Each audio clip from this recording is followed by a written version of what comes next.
প্রতিকূল আবহাওয়ার কারণে আকাশে হঠাৎ টার্বুলেন্স বা প্রচণ্ড ঝাঁকুনির শিকার হয়েছে বাংলাদেশ বিমানের একটি ফ্লাইট। এতে ভেঙে গেছে কেবিন ক্রু শাবানা আজমি মিথিলার বাম হাত। আবুধাবি থেকে চট্টগ্রাম হয়ে ঢাকায় ফিরছিলেন বিমানের BG0128 ফ্লাইটটি। উড়োজাহাজটি প্রায় 15,000 ফুট উচ্চতায় থাকার সময় অবতরণের প্রস্তুতি নিচ্ছিল।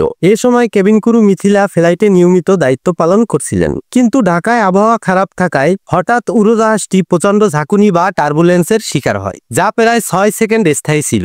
যাত্রীদের জন্য সিট বেল্টের সতর্ক সংকেত তখনও চালু হয়নি। এতে ভারসাম্যহীন হয়ে পড়ায় ধাক্কা খেয়ে বাম হাতের বাহু ভেঙে যায় কেবিন ক্রু মিথিলার। বিষয়টি নিশ্চিত করেছে বিমানের জনসংযোগ বিভাগ। বাংলাদেশ বিমান জনসংযোগ কর্মকর্তা বেশরা ইসলাম জানান, আবুধাবি থেকে ঢাকায় আসতেছিল ওই ফ্লাইটে টার্বুলেন্সের কারণে হাত ভেঙে গেছে একজন কেবিন ক্রুর। ঢাকায় ফ্লাইটটি অবতরণের পরপরই আহত কেবিন ক্রু মিথিলাকে বিমানবন্দর থেকে দ্রুত পঙ্গু হাসপাতালে নিয়ে যাওয়া হয়। তবে সরকারি ছুটির দিন হওয়ায় প্রাথমিক চিকিৎসা ও প্লাস্টার দিয়ে বাসায় ফিরেছেন তিনি।